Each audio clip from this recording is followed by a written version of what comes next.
오늘 말씀은 마태복음 4장 3에서 4절입니다. 시험하는 자가 예수께 나와서 이르되 네가 만일 하나님의 아들이거든 명하여 이 돌들로 떡덩이가 되게 하라. 예수께서 대답하여 이르시되 기록되었으되 사람이 떡으로만 살 것이 아니요 하나님의 입으로부터 나오는 모든 말씀으로 살 것이라 하였느니라 하시니. 아멘. 쉬운 성경으로 제가 다시 읽어드리겠습니다. 시험하는 자가 예수님께 와서 이렇게 말했습니다. 만일 당신이 하나님의 아들이라면 이 돌에게 빵이 되라고 명령해 보시오. 예수님께서 대답하셨습니다. 성경에 사람이 빵으로만 살 것이 아니라 하나님의 입에서 나오는 모든 말씀으로 살 것이다 라고 기록되어 있다. 예, 아멘. 오늘 본문을 보면은 이 마귀가 예수님을 시험하는데 예수님께서는 40일을 굶으셨습니다. 그래서 예수님께 가장 필요한 것은 먹는 것이었습니다. 그래서 이 마귀는 예수님을 이것을 가지고 시험을 합니다. 하나님의 아들이라면 이 돌을 빵으로 만들어 봐. 하지만 아무리 배가 고파도 예수님께서는 하나님의 아들의 권세와 능력을 사용하지 않으셨습니다. 이 돌을 빵으로 만드실 수 있는데도, 그래서 40일간 굶으셨던 그 몸을 위해서 그렇게 음식을 만들 수 있는데도 불구하고 만드시지 않으셨습니다. 그리고 예수님께서는 이렇게 이 마귀에게 대응을 했습니다. 오늘 4절을 보면은 성경에 사람이 빵으로만 살 것이 아니라 하나님의 입에서 나오는 모든 말씀으로 살 것이다 라고 기록되어 있다. 예, 이 말씀은 신명기 8장에 있는 그러한 말씀입니다. 신명기 8장 2에서 3절을 보면은 네 하나님 여호와께서 이 40년 동안에 네게 광야길을 걷게 하신 것을 기억하라. 이는 너를 낮추시며 너를 시험하사 네 마음이 어떠한지 그 명령을 지키는지 지키지 않는지 알려 하심이라. 너를 낮추시며 너를 줄이게 하시며 또 너도 알지 못하며 네 조상들도 알지 못하던 만나를 네게 먹이신 것은 사람이 떡으로만 사는 것이 아니요 여호와의 입에서 나오는 모든 말씀으로 사는 줄을 네가 알게 하려 하심이니라. 이 구절에 보면은 너를 낮추시며 너를 줄이게 하시며, 예, 줄이게 한다는 것은 굶주리게 한다는 것입니다. 배고프게 한다는 것입니다. 근데 이것의 이유가 무엇이겠습니까? 왜 배고프게 하고 왜 그렇게 낮추게 하는지. 바로 하나님께서 사람이 빵으로만 사는 것이 아니라는 것을 알게 하기 위해서 그런 것입니다. 이 하나님께서 주시는 만나는 사람이 원한다고 인위적으로 그렇게 만들어 먹을 수 있는 그러한 양식이 아닙니다. 오직 하나님께서 정한 때에 그리고 정한 양만큼 그렇게 정해서 주셔야지만 먹을 수 있게 되는 것입니다. 그 광야에서 얻을 수 있는 것은 오직 하나님께서 주시는 이 양식, 이 만나밖에 없다는 것입니다. 그래서 하나님께서 주시는 것에 전적으로 의존을 해야지만 그들이 생존할 수 있는 것입니다. 그래서 겸손해지게 하기 위해서, 하나님을 전적으로 의존하게 하시기 위해서, 그래서 하나님께 순응을 해야지 그렇게 생존할 수 있다는 그들의 처지를 하나님께서는 이 만나를 통해서 깨닫게 해주신 것입니다. 이스라엘 백성들이 얼마나 하나님께 이전에 반발을 했습니까? 이집트에 살 때는 아무리 종살이를 해도 고기도 먹을 수 있고 배부르게 먹을 수 있었는데 이 광야에 먹을 것이 뭐가 있어? 그렇게 투덜거리지 않았습니까? 이처럼 예수님께서 광야에서 40일 금식을 하신 이유도 지금 자기 자신을 낮추기 위해서 이렇게 금식을 하셨다는 것입니다. 완전한 인간으로서 하나님께 순응하는 그 어린 양의 모습으로 그렇게 이 세상에 와야 했기 때문에.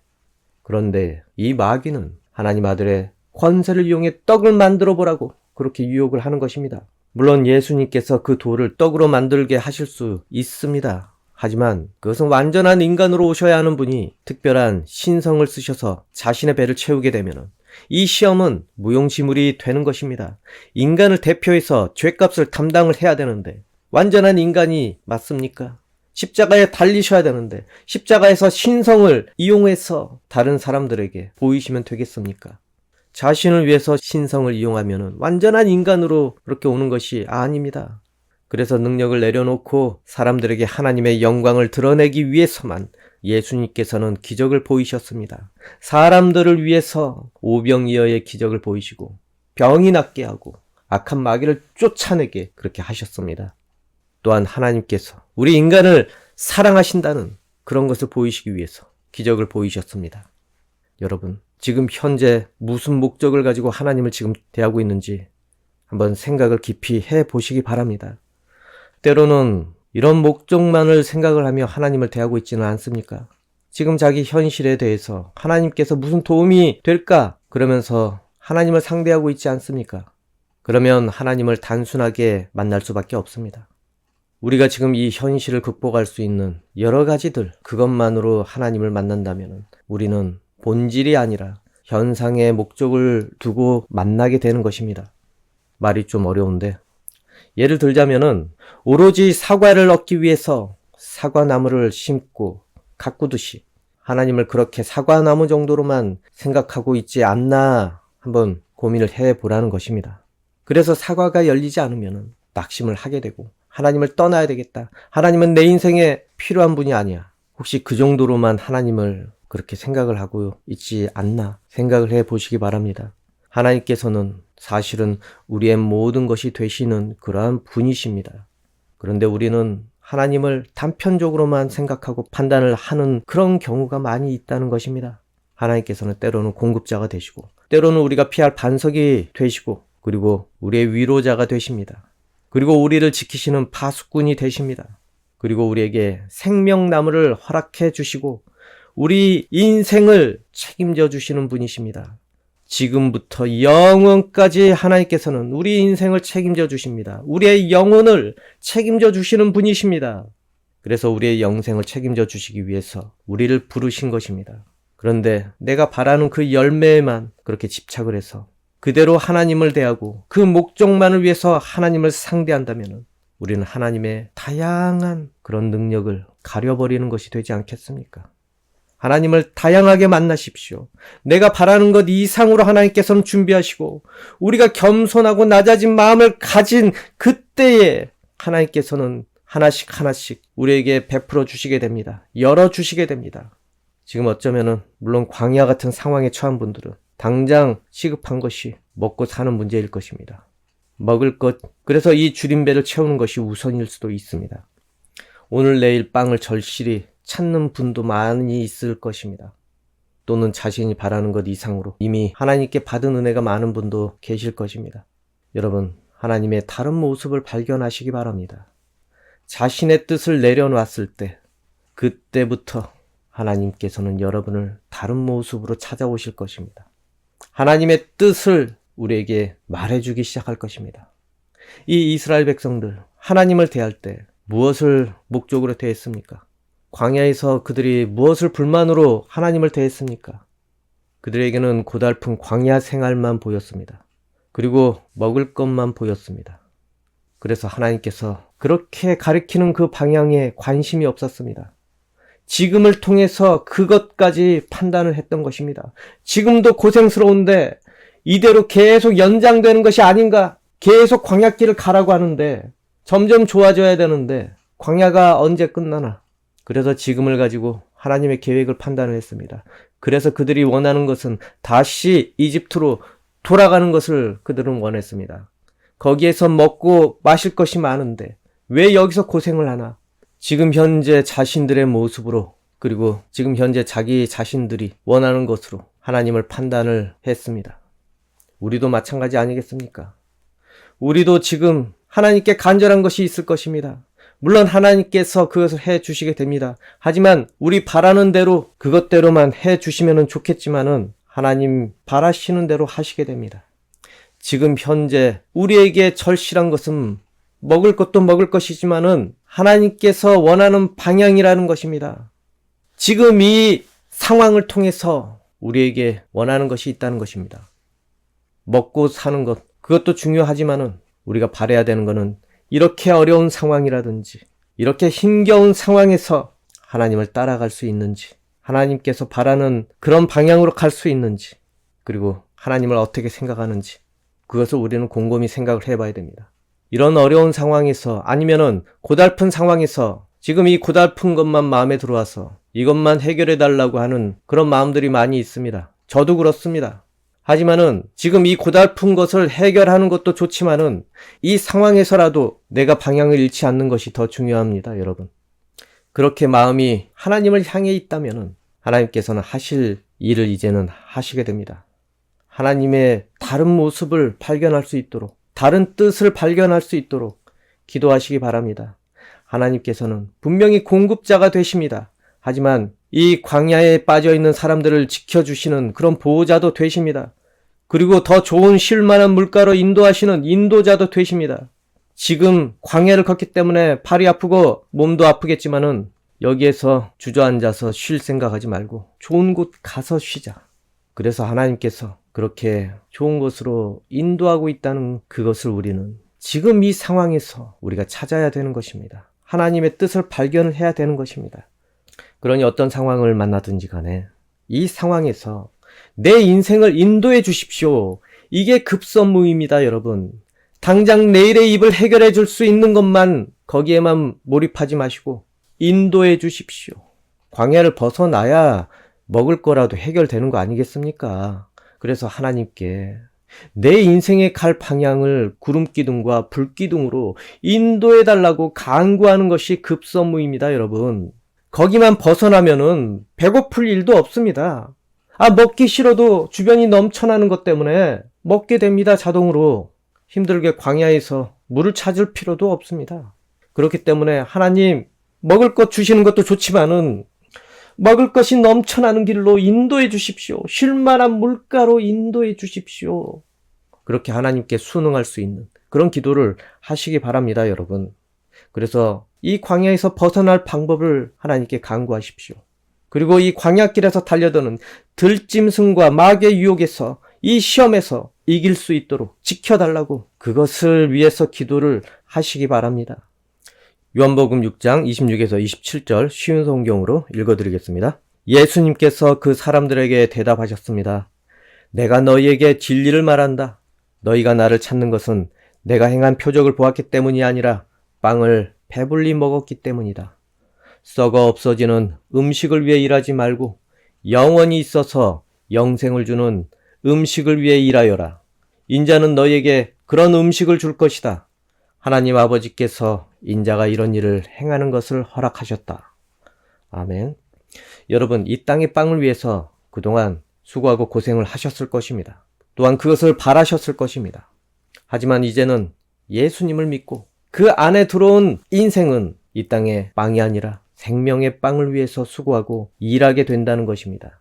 그 생명의 빵, 그 빵을 위해서, 그 빵을 얻기 위해서 그렇게 인생을 우리가 수고하고 산다는 것입니다. 그 빵은 바로 예수 그리스도이십니다. 예수 그리스도께서 하늘에서 내려온 그 생명의 빵이라는 것입니다. 요한복음 6장 51절 그리고 56절, 58절 쉬운 성경으로 읽어드리겠습니다. 나는 하늘에서 내려온 생명을 주는 빵이다. 누구든지 이 빵을 먹으면 영원히 살 것이다. 내가 줄 빵은 나의 살이다. 내 살은 세상에 생명을 준다. 그리고 56절 나의 살을 먹고 나의 피를 마시는 사람은 누구든지 내 안에 있고 나도 그 사람 안에 있다. 58절 하늘에서 내려온 빵은 너희 조상들이 먹고 죽었던 빵과 같지 않다. 이 빵을 먹는 사람은 영원히 살 것이다. 네, 여러분. 우리는 이 땅의 양식에 소망을 두고 하나님을 대하던 것이 이제는 생명의 양식을 먹고 생명의 양식을 위해서 하나님을 대하게 되는 인생이 되었습니다. 그것으로 영원히 살게 됩니다. 그것을 먹는 사람은 영원한 생명이 허락되게 됩니다. 이전까지는 인생을 배불리 사는 것이 소망이었습니다. 하지만 그것을 2배 먹는다고 해도 생명은 늘어나지 않습니다. 결국 나이 먹고 살 날이 점점 줄어들면은 하루하루 이 먹는 이 떡과 양식이 더 이상 무슨 소망을 주겠습니까? 오늘 한 끼를 먹었으니 이제 또 한 끼 더 줄어가는구나. 내가 먹을 수 있는 한 끼가 점점 줄어가겠구나. 또 한 끼를 먹을 횟수가 줄었구나. 그렇게 생각하지 않겠습니까? 하지만 예수님을 믿으면은 하늘에서 내려는 생명의 양식으로 영원한 삶을 배고프지 않게 살게 됩니다.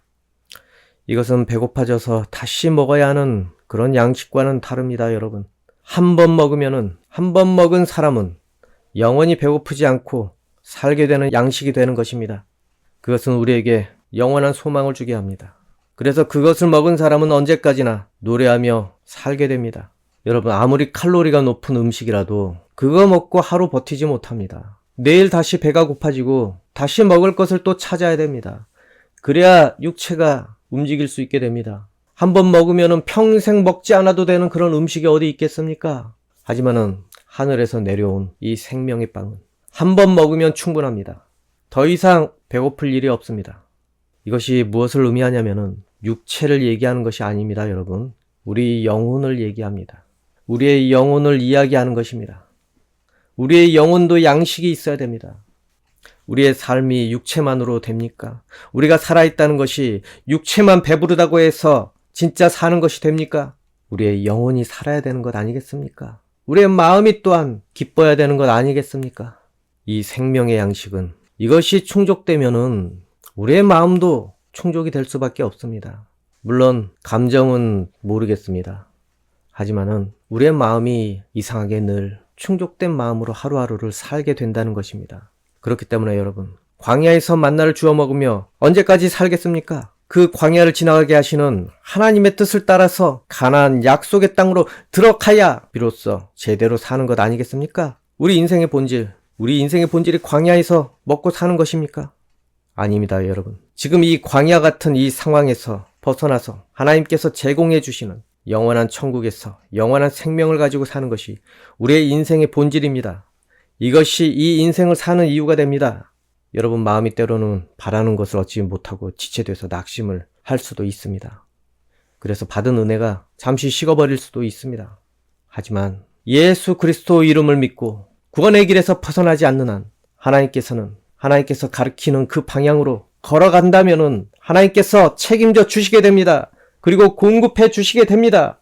그러니 여러분, 조금만 더 하나님의 인도하심을 따라 말씀에 순응을 하고 걸어가시기 바랍니다. 그리고 하나님의 다른 모습을 발견하시기 바랍니다. 이 광야에서 먹을 것만 그렇게 제공해주는 무료 배식하는 그런 하나님이 아니라 여러분에게 집을 주시고 여러분에게 땅을 허락하셔서 그 땅에서 잘 일궈서 자기 것으로 먹을 수 있게 해주시는 그런 인도자가 되시는 분이라고 믿고 방향을 가르쳐 주시면은 순응해서 따라가시기 바랍니다. 이 광야, 여기에서 뭔가를 해결해 달라고 지금 상황에서 필요한 것만 그렇게 집착하지 마시고 지나가시기 바랍니다. 그러면 하나님께서는 이 영혼을 책임져 주십니다. 이 인생을 책임져 주십니다. 그리고 살아가야 할 방향을 하나님께서는 가르쳐 주시게 됩니다. 구름기둥과 불기둥으로 이정표를 우리에게 주십니다. 보여주십니다. 내 먹을 것만, 이 자리에 앉아서 먹을 것만 계속 쳐다보면은 절대로 그 이정표는 보이지 않게 됩니다. 왜? 관심이 없기 때문에. 땅바닥에 뭐가 떨어졌나만 쳐다보는데 하나님께서 아무리 가르쳐도 보이겠습니까? 그리고 왜 없어? 광야를 아무리 파보십시오. 그 안에 빵이 있겠습니까? 그러니 여러분, 이 광야 같은 시기를 혹시라도 지나가고 있다면은 마음부터 광야에 있는 사람답게 겸손해지십시오. 광야에서 무슨 대접을 받을 수 있겠습니까? 광야에서 누가 여러분을 수종 들고 누가 여러분에게 1급 호텔에나 있는 그런 서비스를 해줄 수 있겠습니까? 광야에 있다면 광야에 맞게 겸손해지십시오. 그리고 바라는 것은 약속의 땅에 가서 거기에서 바라시기 바랍니다. 약속의 땅에는 우리가 생각하지 못하는 여러 가지 은혜가 예비되어 있다는 것, 기다리고 있다는 것, 그것을 소망을 하면서 가르쳐주는 방향으로 걸어가시기 바랍니다. 거기서 누리고 거기서 기뻐하게 하나님께서는 예비해 두셨다는 것을 믿으십시오. 그리고 거기서 더 큰 소망과 은혜가 대기 중이라는 것을 믿으시기 바랍니다. 거기에서 진정으로 누릴 기쁨이 나를 기다리고 있다는 것 아니겠습니까? 여러분, 광야 고달픕니다. 하지만 겸손해짐을 배우십시오. 낮아짐을 배우십시오. 누구도 나에게 대접해주지 않고 누구도 나를 위해서 서비스를 제공해주지 않는 곳이 광야라는 것입니다. 거기에 합당한 겸손한 모습으로 인도자 되시는 하나님을 따라가십시오. 그러면은 곧 여러분께서 거할 집을 발견하게 될 것입니다. 모두 하나님께서 준비하신 그 기쁨의 순간이 여러분에게 임하기를 원합니다. 모두 하나님의 인도하심을 따라서 여러분에게 예비된, 그렇게 준비된 그런 기쁨의 복을 누리기를 원합니다. 그리고 지금 이 상황에서 그것을 소망하며 겸손히 하나님을 따라서 살아가는 저와 여러분이 되기를 소망합니다. 기도하겠습니다. 아버지 하나님, 우리 어려운 가운데에서도 하나님을 의지할 수 있고 따라갈 수 있도록 하나님을 붙잡고 이 광야를 걸어가기 원합니다. 이 광야에서 마실 물만 생각하고 먹을 것만 생각하고 그렇게 하나님께서 가리키는 방향을 보지 않고 그렇게 살아감을 주님 불쌍히 여겨 주시옵소서. 어떤 상황을 만나더라도 하나님께서 지시하는 방향을 보며 겸손한 마음을 가지고 그렇게 따라가기 원합니다. 하나님께서는 우리를 책임져 주시고 우리의 공급자가 되어 주시고 우리의 방패가 되어 주시고 우리의 피할 반석이 되어 주시고 그리고 우리를 지켜주시는 그러한 분이 되십니다. 아버지, 우리가 땅만 쳐다보지 않고 하나님의 말씀에 의지해서 그 방향이 어디인지 그 방향을 보기 원합니다. 우리의 인생의 방향을 보여주십시오. 아버지 하나님, 우리의 인생의 방향을 보여주시옵소서. 그리고 하나님의 뜻을 우리에게 깨닫게 도와주시옵소서. 아버지, 하루하루 힘들게 사는 분들에게 소망을 주시고 그리고 그 양식을, 그 필요를 제공해 주시고 그리고 좋은 때를 주옵소서. 또한 하나님께서 지시하는 곳으로 갈 수 있도록 지쳐있는 사람 한 사람에게 힘을 주시고 능력을 주옵소서. 그래서 하나님께서 가리키는 방향을 소망을 가지고 걸어가게 도와주옵소서. 아버지 하나님, 우리가 바라고 꿈꾸고 소망하는 것이 예수 그리스도께 있다는 것을 깨닫기 원합니다. 하늘에서 내려온 생명의 양식이 예수님이라는 것을 믿고 그리고 그것에 의해서 내 마음이 잘되고 내 영혼이 평온함을 누리기 원합니다. 또한 하나님, 굶주린 자에게 아버지 광야를 어서 벗어날 수 있도록 길을 가르쳐 주시기 원하옵고 그리고 하나님께서 예비하신 그러한 것을 누리는 날이 오기 원합니다. 하나님께 감사하는 날이 오기 원합니다. 그때까지 버틸 수 있도록 아버지 하나님, 그 각 사람 처한 상황에 주님 만나를 내려주시기 원합니다. 매출하기를 내려주시기 원합니다. 예수님 이름으로 기도합니다. 아멘.